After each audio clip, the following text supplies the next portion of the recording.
This episode is brought to you by SPI Logistics, the premier freight agent logistics firm in North America.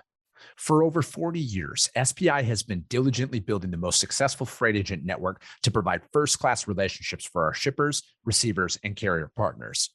We are more than another transportation network. We are a dedicated team of professionals united by one singular purpose, and that is to expedite our agents' success. All of our agents are set up for success on day one, as they are provided with a full suite of support staff that is ready to assist them with everything from after-hours emergencies to financial and administrative needs on a no-fee basis. This way, you can focus on continuing to grow your business. There is no financial risk to start, and you have the ability to earn up to 75% in commissions.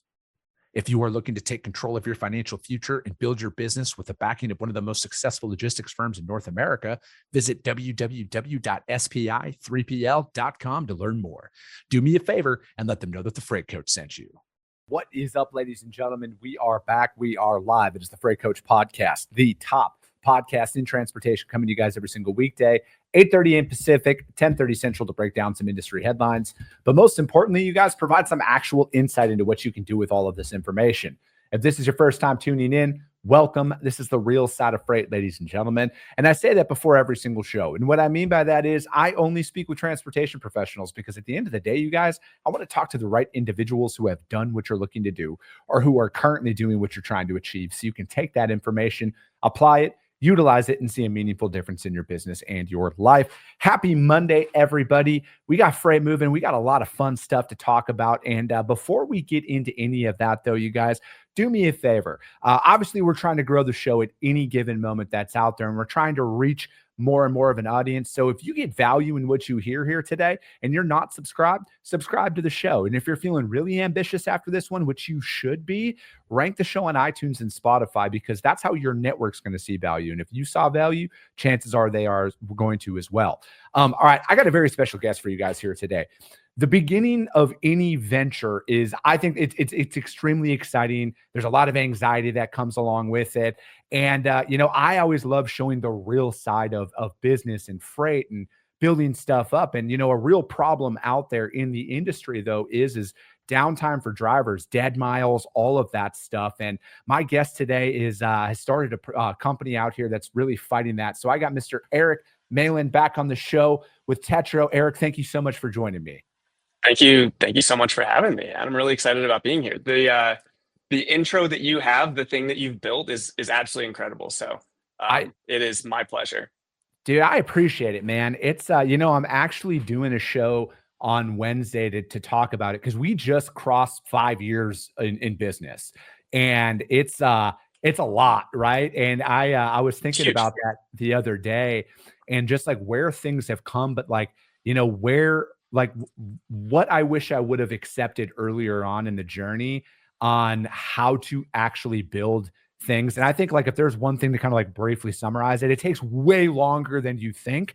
And it's never going to be at a place where you're able to put your feet up. Things look differently, but you're always going to think that you can do better in certain areas. So to that point, the question then for you is, if you were going to go back 5 years, if you had a time machine to go back 5 years and tell you 5 years ago one thing to just help, what would it be?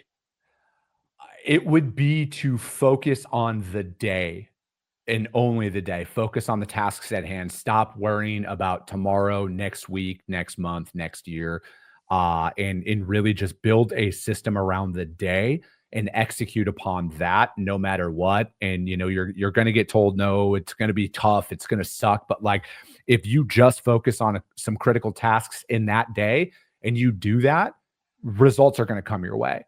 Yeah. It's a good one. It's a good one. I like that. Yeah, dude, it's, I had heard it numerous times. So I'm a big listener of Andy Frisella and the Real AF podcast and what he has. He's the founder of First Form nutrition company out of St. Louis. And, I'm in an entrepreneur group called the Arate Syndicate. And, they talk about that a lot in there. But I feel like with most individuals, and when I say most individuals, I always like to put Chris Jolly as number one at the person on that list. I always think that I can that there's an easier way, there's got to be a different way. That can't be the case. And Man, it was literally in January of this year where I finally accepted the fact that I'm like, dude, you just have to focus on the day. Like, who gives a shit about tomorrow, next week? You can't control any of that. And furthermore, if you don't accomplish what you set out for today, nothing's going to happen tomorrow. You're going to be behind, right? So I think like it's very profound because, you know, in the beginning, I look at it like this, man. Like when you're building anything, it comes in phases. You're going to feel extremely overwhelmed. You think you're way busier than you really are when you get started because you don't have any structure, right? Like you're just like shooting from the hip. There's no real plan, especially if you've never done it before.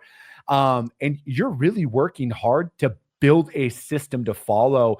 And then you're going to realize that the system that you get to early on is not the system that's going to work in 6 months. And you're constantly making tweaks to that. Yeah. Yeah. That's a good one. That's a very good one, especially just the keeping in mind how long the road can be. And that is a deterrent just as much as just, you know, that is like, if you're building something only for the pot of gold at the end of the rainbow, it's not even close. And given entrepreneurship it is too damn hard if there's not the opportunity for a pot of gold at the end of the rainbow. But if you're only doing it for that, it makes it a lot harder because each step along the way is that much less significant to you.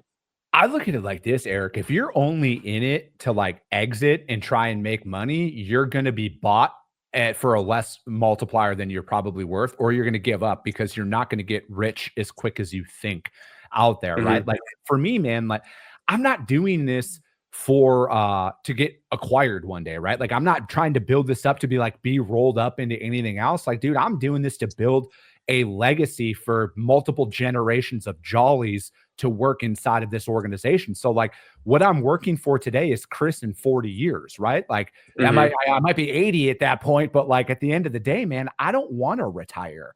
I don't want to get to a point where I'm just going to like walk away. And now I might look at it differently at a different stage in my life. But like right now, man, like, dude, I'm doing this to the day I die, you know, like I'm having fun. Like, why would I want to walk away from this? It's funny you mentioned that. I was with Ryder for 2 years after the Baton acquisition, and I'd left in October, and I didn't really start working. Actually, that's not the right way to say it. I didn't step on the gas maybe with Tetro for a little bit after I left. I'd gotten a lot of advice from people that I really respect that said like make sure like take time to get bored.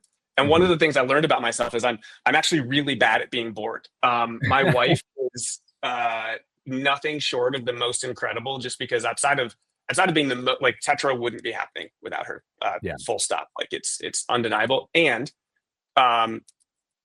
she put up with stuff like when like prior to Tetro being incorporated and you know post me leaving Ryder, I started doing things like I got really aggressive into DIY, into woodworking and stuff. And so I ended up ripping a hole in one of our walls where I was rebuilding a closet. And it's also still to be repaired. It's actually moved from my to-do list to hers because she's going to actually get it done is whereas I just like, I'm not good at that. I'm not good at being retired. So I'm with you there. Dude, I love that, man. So like how did Tetro get started? Like what is Tetro? And like, what I love the most about what you're building with this, right? And the problem that you are solving, because dude, that is, man, that downtime, that dead time that's out there, whether you're deadheading to another shipment, and there's a lot of stuff that's out there where, you know, drivers aren't compensated for, right? So like, what is Tetro? What was the real driving force behind starting all of this? It's an excellent question. And actually, before we even jump into that, I have a quick question for you. I wanted to ask you something is, even before, like outside of Tetro, what would you say is the biggest problem in transportation? Oh, dude, that's such an open-ended question with it. First thing comes to mind is I feel like it's over-regulation for the industry as a whole, because I think that they're going after some of the wrong stuff that's out there, right? I feel like there's a lot of lobbying and a lot of things that are put into place that actually harm the overwhelming majority of capacity on the road, which is small independent fleets and stuff like that, small fleets and independent owner operators. I feel like there's a lot of hurdles that are out there for businesses to really stay in business, right? And I do, like, I am not the biggest fan of regulations in government overreach at all. So I want to preface it with that any government is too much government, in my opinion. But like a lot of where we're at, I feel like there's so many hoops that they have to jump through, and it's an overcomplicated process, right? I feel like it shouldn't be as hard to operate a fleet as people make it out to be, right? Like every state has its own set of rules to be able to operate inside of. And I kind of feel like there should be a clean slate across the board of the expectations that are out there. Strong answer. I can also, because your family history has owner operator roots in it, right? Yeah, absolutely. So it makes sense with that answer, especially. What's interesting to me is, and the reason that I asked that question, the problem Tetro is going after is the fact that 40% of driver time is wasted. Mm-hmm. But if you reframe that problem for the people who are paying for it, it means that drivers make $0 for 40% of their time. Yeah. And I asked you what the biggest problem in transportation was, because there's this concept that Paul Graham, the guy that he's the YC guy, everybody, he's really well known, and writes these incredible essays. Paul Graham wrote this essay called Schlep Blindness. Are you familiar with the concept by chance? I'm not actually. Schlep blindness. So Schlep blindness is where people unconsciously avoid some challenge or work or something because it is just like unfathomably big or challenging or difficult, just like it's too much for them to try to go after, to overcome. Losing 40% of driver time, or again, if you're a driver, making $0 for 40% of your time, I would say is undeniably the biggest problem in transportation. Mm-hmm. Like if you think about just like from a quantitative standpoint, like there's I can't think of anything that would come to a close second. Yeah. But the fact that everybody in the industry goes to work every single day and is just like, 40% is fine, I think one illustrates Schlep blindness, and just that the problem is so pervasive and it has lasted for so long that people have stopped seeing it. And we talk about it. So it's not that it's unknown. It's just that people have stopped prioritizing it, right? It's just, and you think about it, all of the different things that a driver does in a day, and you'd mentioned some of them, right? Just like the deadhead miles or the dwell time or detention and so forth and so on. And the reality is that those things are all individual components of or contributors to why drivers are not making money for 40%. Mm-hmm. And that's what Tetro is focused on. One of the things that, and where this, now to your original question, like where Tetro came from. So prior to being at Ryder for 2 years, and I got to Ryder by way of an acquisition. So they had acquired Baton. Baton was similarly focused on eliminating wasted time in truckload transportation. The way that we were focused on going after that, though, was by providing a relay service to your big enterprise carriers. So a company like a Werner or a Swift or a Schneider, for example, they would drop loaded. Their driver would come into a yard in a market we had operated in LA. They would drop loaded, and then their driver, we would have a pre-staged loaded trailer for them. So they would drop loaded, hook loaded, and they would just continue to burn highway miles, right? So maximize the amount of time drivers are spending. We built technology to support that. And what we'd realized at one point in time is that we had inherited a lot of the utilization problems that our customers had. So let's say a driver breaks down, misses an appointment, and we may not know that until right before, we had a local dedicated fleet because we were not yet operating as a fleet yet. The local dedicated fleet, we'd had our capacity managed such that we knew exactly what the driver was doing, and we'd get a hole blown in our schedule. Mm-hmm. And so in order to support the utilization of that fleet, we started a local, because that's all that we were currently supporting, and that's what our technology was built to support, a local owner-operator truckload fleet. And that ended up being the thing that really has legs. And that was where I refined my, I technically in startup world, you're supposed to call it a hypothesis. Although I can tell you that from a conviction standpoint, you're going to have to pry the idea from my cold dead hands for me to believe it's not going to work. And that's where the magic really can get made. So Ryder acquired us for the technology, which again, we built on the backbone of that fleet that we were operating. And so then I was at Ryder for 2.5 years and which was awesome. By the way, I have nothing but the greatest of things to say about that company. Most incredible people.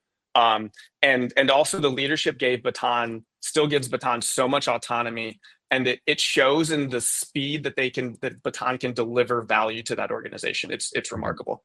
But we also needed a ton of engineers. So I spent 2 years recruiting, leading the talent strategy. And so I built, I'd hired some 30 some odd product engineer, design people and so forth. But at some point, when you can't stop thinking about a problem for 2 years and it just sits and it sits and it sits and you just keep looping on it, at some point you have to square with the fact that it's time to go and build. And that the job's not done. And so what we learned at Baton, there was two things really. The big one is that downtime absolutely can be eliminated. Okay. And I'll explain the way that we're approaching that problem in a moment. But the second thing I'd learned, and this was just by observing a lot of different companies and conversations when we explored even licensing technology, because there's a lot of demand for that. You can't solve this problem with software alone. In the same way, like Amazon wasn't going to be able to give their software to Barnes and Noble, and we would have had the same outcome. It wasn't going to happen. So, and also like Uber Rides couldn't have given their software to Yellow Cab and had the same outcome. It's not how that would have worked. So you have to have control of the operations and you have to have control of the software. So in simple form, Tetro, we are a log tech company. We are operating a fleet of owner operators. We're only moving short haul freight, so sub 100 mile length of freight, though in actuality, the length of haul is much shorter. But we're building the tech stack. Now, that's not to say that we're building everything. Like we're certainly not building an accounting module. We're not building more than we have to.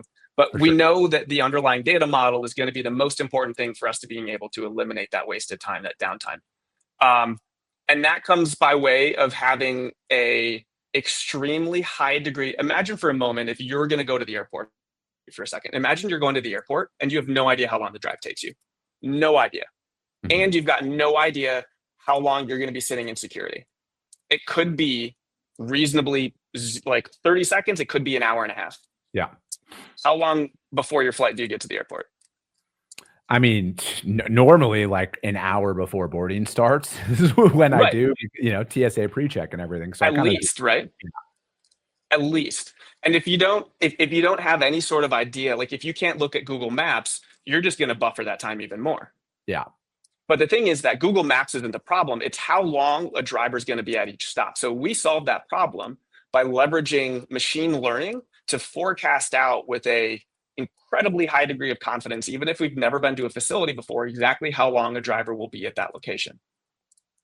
Okay. I want to break that down there for a second. I think that right there is huge, right? Because I've talked about this in the past on the show, right? Not all 2 truckloads are the same. And, the probability of like, a load hypothetically might pay $2,000, but there's a high probability that you're going to be sitting for 5 hours, 6 hours at the shipper and the receiver. Now there's this other load that's out there in the market that might pay $1,600, but there's a probability that you're going to get unloaded or you're going to get loaded in an hour and offloaded in an hour. Which one is a better load for you, right? Some people might be like, I don't care, I'll sit and wait, yada, yada, yada. They all say that, but in all reality, if you're not moving as a driver, you're losing money every single second that you're sitting there empty, right? So it's like, I would make the argument that, it might pay a little bit less on the exact same length of haul, but if you're going to get unloaded fast at the shipper and you're going to get unloaded equally fast at the receiver to get on to the next one, I think that one, I would argue that one is a better load at the, ultimately at the end of the day. But that predictive analytics that you're talking about there, Erik, of like judging by a facility by facility basis, I think right there, That's really how we actually fix some of the fundamental issues of the industry, of like some of these facilities that are notorious for like, dude, if you're a minute late, you sit for 3 days and shit like that. You know what I mean? So interesting point to that. So the first thing is that when we think about on time or not, we measure down to the second for that exact reason. Is that facilities can be unrelenting and they can be unforgiving. Yeah.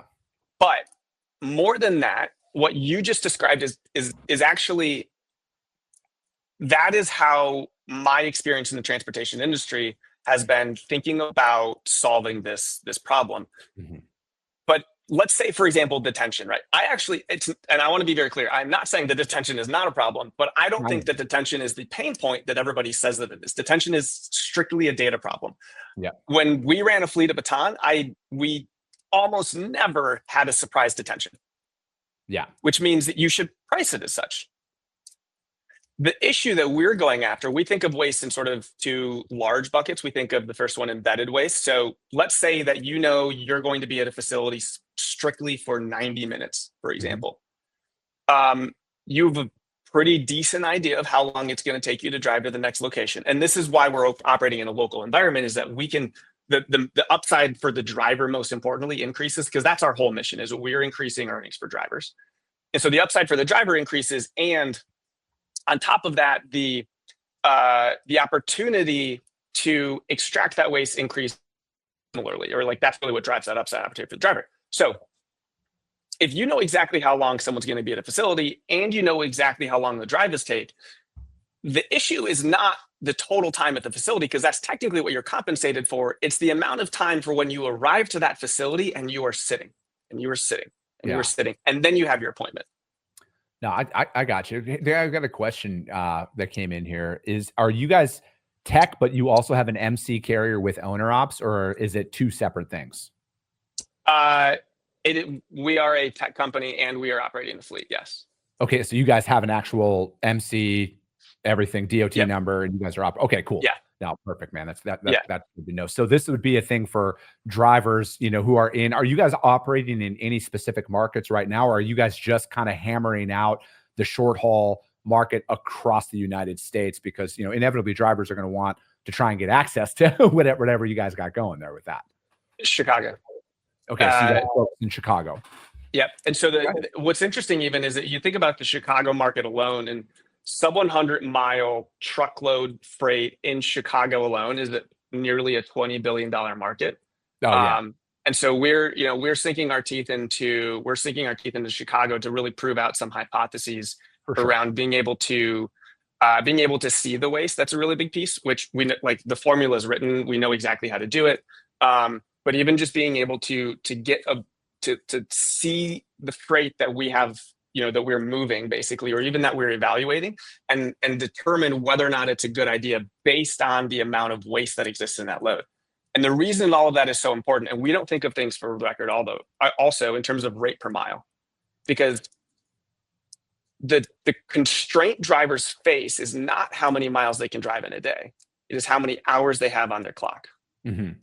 They can drive at different speeds, and so that changes the total miles they can drive. So we think of everything in terms of the amount of money a driver gets per hour. So how do you guys calculate that? And have you guys found a number where drivers should be shooting for on a rate per hour, as you put it there? So it's a great question. So in terms of how we calculated it, it's actually a fairly simple algebraic equation. The stuff that starts to get complicated under the hood is the machine learning forecasting. Yeah. It's interesting, even to the point that I'm sure that there are a lot of questions in general people ask about AI. And I've had investors, say like, well, what are you doing with AI? And it's funny because like the forgotten part of AI that people aren't talking about right now because ChatGPT is so popular is machine learning. Like it, and it's, if anything, it is the thing where like you can't just go into ChatGPT and plug in and get the same outcome. Like you've got to have, there's a lot to it. Correct. And having the underlying data is also equally important. So anyway, in terms of like the threshold, so the thing to think about is really how that, and this is the next type of waste, is what we think about is interload waste. So there's the embedded waste, how much waste sits in a load, and how does that then translate to the amount of revenue that a driver gets for X period of time. that then plays well with, or not plays well, but that is then the next part of it is the interload waste. That interload waste is the amount of waste that occurs based on the selection of loads that that driver has for a given day. Yeah. And so we don't have a threshold because it is not a simple, straightforward, like, yes, this one's good enough, let's do it, because that may not be enough for that driver's day in totality. It likely isn't in a local environment. Mm-hmm. And you have to maximize for turns per truck per day, not the number of miles that your driver is going to cover. And so we may take a load that may be a lower value for that driver, because we know that the next load we get and how that's going to get us to that next load is actually going to be what makes the driver's day. Yeah. No, I got you. I think like a general rule of thumb that a lot of drivers out there, are, at least in my experience, when we're booking freight on day rates and everything is, I like the number $1,000 a day in revenue is like what comes to mind for a lot of drivers and what they kind of shoot for. And especially in that turn and burn local environment that's out there where, we'll do a lot of local freight out there with customers of ours in there. And if they can get, we try and charge our customers a day rate out there, and then we try and book accordingly for that. And I've just found, inside of that, like 25, 30 mile radius per turn, we can get that down to, it's almost like clockwork on what drivers are charging us kind of across the board. And a lot of the guys who we work with, they might do, out of state runs and stuff, but they're like, dude, I want to stay local like that. If you can get me that 3 turns in a day and I can sleep in my bed every single night, like I want that. I wish that freight was more acceptable kind of across the nation. I know in certain pockets, like you think the markets that you've operated in, Los Angeles, Chicago, there's tons of local freight that are running every single day. But I think like that one, from my perspective, I think there'd be a lot more regional drivers or like local drivers if they could turn that revenue in a day where they could make $1,000 and, do 3 loads in a day and not leave a 30, 40 mile radius. So our belief is that at scale, we can increase driver earnings. Like if you think of your average driver earnings of an owner operator at a fleet that's leased on wherever it might be, we believe that we can increase those as much as 50%. Damn. But that makes sense, right? Like if we're going to eliminate 40% of downtime, it should be roughly, give or take around that amount. Yeah. And we think that actually that there's more opportunity to eliminate it just because the more dialed that you get, and the more that you understand all the idiosyncrasies of an individual facility, it's not even just that you eliminate that downtime, but you actually move through locations even faster, because then, you're in a local environment, drivers become familiar. They understand how that facility operates. Like they know all of the different quirks.